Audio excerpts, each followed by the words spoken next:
No way he just said this. An NFL veteran has urged the Dallas Cowboys to make a move that has every single Dallas Cowboy fan talking about it, and we got to break it all down. What's up, guys? I'm Matt Long. Welcome to Cowboys Football 365. If you're a Dallas Cowboy fan, please hit that subscribe button. It really helps me out a ton. But let's jump right into the news for today. Just yesterday, we are getting the Cowboys are linked to Trey Hendrickson, but now we are being urged to go pick up another player, same position, same age, also a beast. This guy's a little bit better, and there's an NFL Hall of Famer backing the move of him coming to us.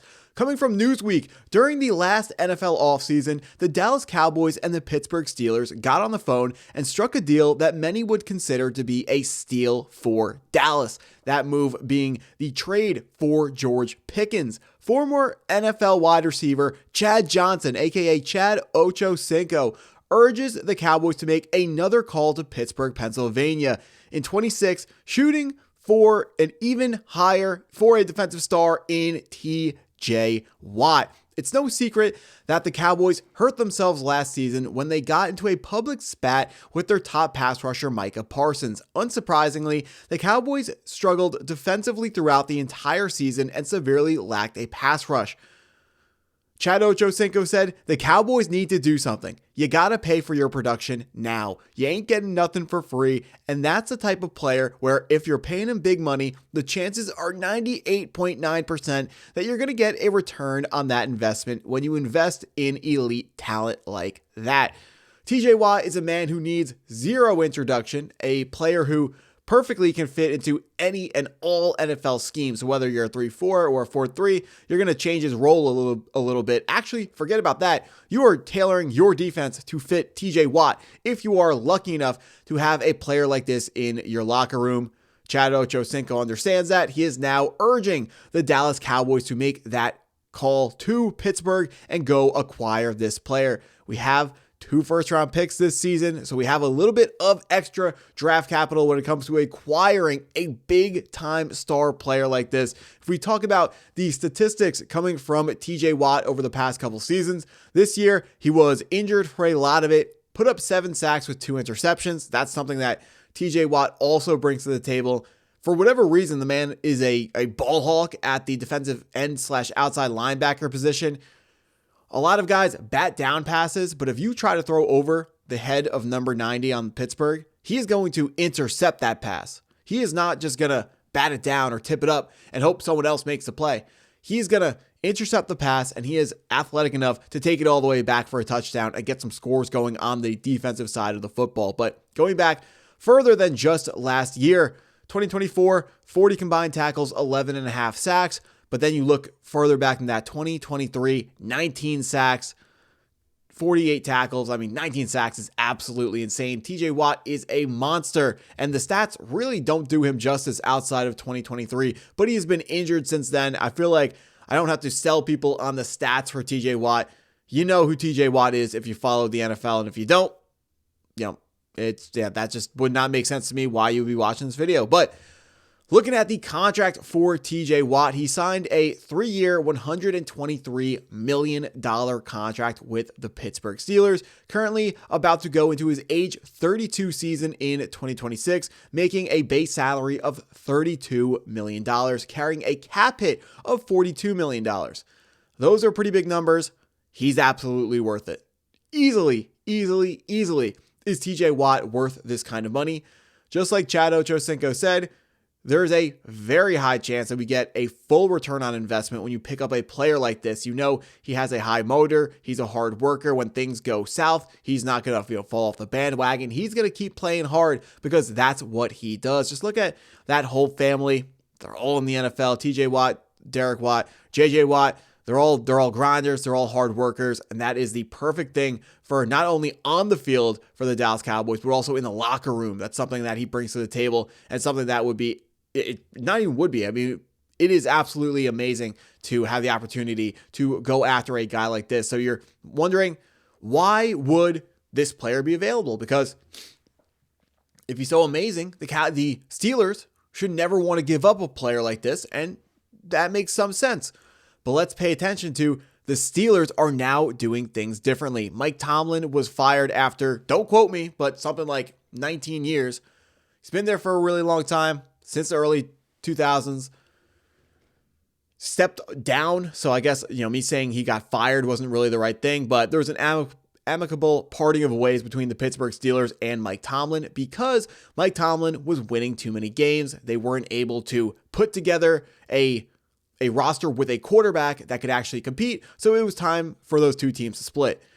He was too good of a coach to let them get to the top of the draft to get a quarterback, so it only makes sense that by firing him, they are trying to enter a tank where they can position themselves at the top of the 2027 draft, a draft that right now looks like it will be loaded at the quarterback position, and the Steelers may want to give themselves a chance at an elite quarterback prospect, like an Arch Manning, like a enter your favorite name there. I just talk about Arch Manning because A, he's famous, A, he's a Manning, or B, he's a Manning, C, from Texas. Should they be wanting to tank, trading away a star player like TJ Watt and picking up maybe our 2027 first round pick? That is a match that is absolutely beautiful for both sides. We get the player that we desperately need in our pass rush because we currently only have Donovan Ezeraku and Dante Fowler Jr.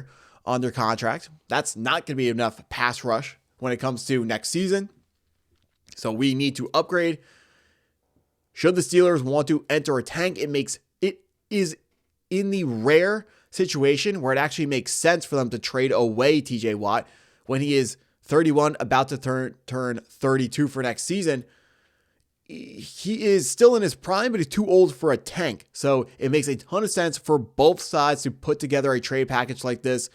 Likely it costs us our 2027 first round pick, probably also costs us our 20th overall draft pick this year that we acquired from the Green Bay Packers. But 2 first round picks to pick up the guy. The question is, does Jerry Jones want to have someone with making huge money on the roster? And I would argue that Jerry Jones, this is not a Jerry Jones type of move in some ways. Cash-wise, and looking at what happened with Micah Parsons, Jerry said he wanted more players instead of just one really good player, and that's why he traded away Micah Parsons. If we are taking him at his word, that means he would not want to trade for TJ Watt because he wants more players. He doesn't just want one good player. He also said Micah Parsons wasn't a good enough run defender, TJ Watt, elite run defender. But if Jerry Jones is telling the truth, then he's not going to make this move. But if Jerry Jones is not telling the truth, if he's telling a little white lie to the media, which is perfectly reasonable for Jerry Jones to do, and he wants to tap into what his nature is, and his nature is to make that big splashy trade, there are a few better splashy moves that he can make than a TJ Watt trade. So a little bit of a double-edged sword when you're trying to break down the psyche of Jerry Jones, but we're not going to dive too deep into that because it's impossible.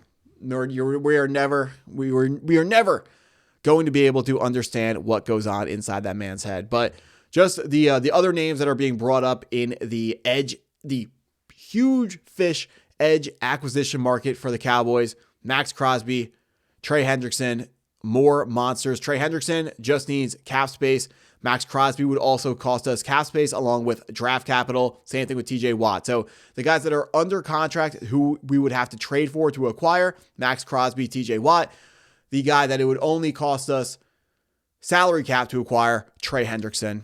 So pick your poison. Trey Hendrickson, certainly the worst of the three, but please let me know down in the comments which one of these 3 edge rushers. Trey Hendrickson, don't have to give up draft picks, but he's not as good as the other 2 guys. Trey Hendrickson, 31, about to turn 32, but he's the same age as TJ Watt. So if you don't want Trey Hendrickson just because of his age, do you want TJ Watt? That's a question to be asked. My favorite pickup is, of course, Max Crosby, young and elite. He's an absolute monster, although he would be a little bit more expensive, you would think, than TJ Watt. But if you're making calls to both those teams and both of those players are going for similar price tags, then you may as well go for the better guy in TJ Watt. But please let me know down in the comment section, if you're Jerry Jones, which one of these 3 players are you taking the strongest? Pretty much, are you sending the most compelling offer for you? Who's your number 1 guy? That's what I'm asking. But if you stuck around this long in the video, I appreciate you taking the time to watch it all the way through. Please Hit that like button if you haven't already. Hit the subscribe button if you're new to the channel, and go Cowboys.